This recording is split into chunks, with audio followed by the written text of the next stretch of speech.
Welcome back, everyone. You are looking live at PNC Park, home of the Battling Bucks. But did you know that the team was once named something other than the Pirates? And that a few twists of fate made our Steelers and Penguins the team names we know today. Pittsburgh Magazine associate editor Sean Collier shares that story in the new May issue of the magazine. Hey, Sean. Hey, Good morning. Sean. Good morning. Good to see you. And this fascinates me. So things could have been very different. We could have been rooting for the Pittsburgh Majestics, the Shamrocks, the Hornets, or the Alleghenies. The Alleghenies, I think, is the closest to reality. Okay. Because it was this weird twist of fate. You probably heard the story of why they became the Pirates. They became the Pirates because they kind of scooped up a player that Philadelphia thought they had a lock on.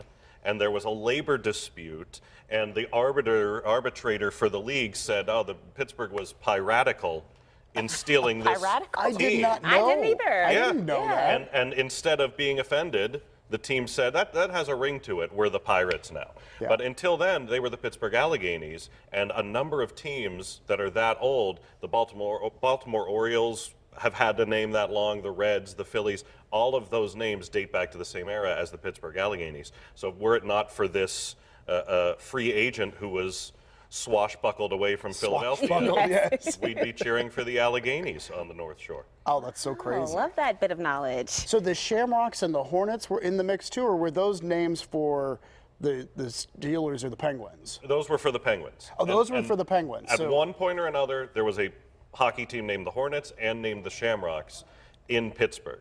The Hornets were an AHL team, the Shamrocks were kind of a minor league team, and the Penguins' first general manager loved the Shamrocks. He was Irish. I think another one in the guy in the front office was Irish. He wanted them to be the Pittsburgh Shamrocks, but the Penguins name already had too much momentum.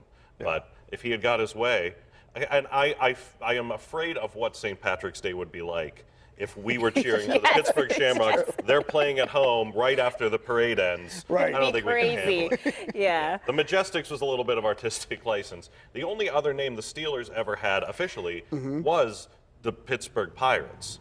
Oh, that's right. Yeah, They were the named the very Pirates beginning, too. they were also the Pirates. But Art Rooney had a number of minor league semi-pro football teams, and one was named after the sponsor of the team. The team was sponsored by the Majestic Radio Company, and they were just called the Majestic Radios. That one's the biggest stretch. I just love the sound of Pittsburgh Majestics. So Yeah, that Well, we went I'm with glad we're the Pirates. I like the Pirates. Yeah. Oh, yeah. Yeah, And the I do. Steelers. I mean, I can't imagine. So the Steelers, I mean, obviously that's because of our steel history, the steel making here. It is, and there was a woman who I believe worked in the office. I think she worked in the ticket office, and I know her name was Margaret Carr because I have a friend of that name, so it stuck. She pulled the chief, Art Rooney, aside one day and said, well, what about the Steelers? And that's how we have the name. So Margaret Carr came up with it. That is the legend. Oh, I Yes. love that story. That's There really was a good. newspaper contest at the time. Anytime you were naming something, you had a newspaper contest. But allegedly, while they did get some steel-related suggestions, it was Margaret Carr in the office who came up with Steelers in the 40s. Oh, Yeah. good. Well, so I hear there's a lot going on in Heartwood Acres with the new sculpture garden. Yeah, there's an excellent article by our editor, Brian Heslop, who's been on the show before, in our May issue. We were given the exclusive news that Heartwood Acres is creating a sculpture garden. And if you've been out there, you might have seen some of these sculptures. They're kind of scattered all over the park, and they've been kind of, you can see the rust on it there. They haven't been maintained as well as they might have. They were kind of bought and put in the park and just kind of left there. Heartwood Acres felt that, and the county felt it was time to showcase these a little bit better. So they are going to be restoring them and cleaning them up and putting them all together so you can go to Heartwood. In a couple of years when this project is done, you'll be able to go to Heartwood and walk through a sculpture garden full of these very impressive, large-scale modern art pieces. I love the culture that brings to our national parks. I wonder if that's going to be a trend across all of the parks in the area. Well, there's a lot of, I always think of the what my girlfriend always calls the French fries along Bigelow Boulevard. Oh, yes. That I big wondered, sculpture yeah. right there. Yeah. If you look, and the Office of Public Art downtown does a lot with this. If you look around downtown and know where to look, there's all of these remarkable works of art that have kind of faded into the background. So good of Hardwood Acres to find a way to spotlight them. Yeah, and you can read about that in Pittsburgh Magazine, and issue. also read about the sports teams' names, your article in the May issue. And another thing in the May issue that I know a lot of people look to each year is the doctors list, right? And this is a big list this year. Big list. May is always our best doctors issue, and this is, I've worked on it for about 7 years now. This is the biggest list we've ever had. There's over 750 doctors, which is really just a testament to the number of expert medical professionals in Pittsburgh, which we know, but it's good to see it in black and white there, that no matter what you're looking for, you can find an absolute world-class doctor here in Pittsburgh.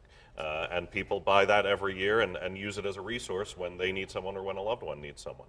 So that is on the cover of our May issue, and on PittsburghMagazine.com right now, you can actually search a database of our best doctors on the website right now.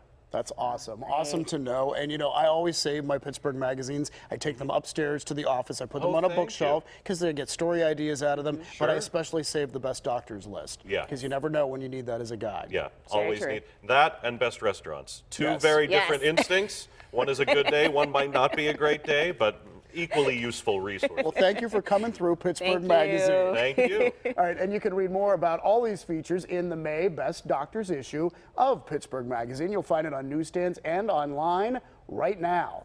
And stay with us because Sean is sticking around to play our favorite trivia game, Chime In. See how he does. He's going to play against Mikey and Selena Pompiani. Ron Smiley is going to be our judge. Are you nervous at all? I don't, do I have to do that Beyonce dance? Yes, that's how we're Okay. starting. That's part of Then I'm it. nervous. You have to. Then yes, yeah. I'm nervous. All right, all of that coming up a little bit later on.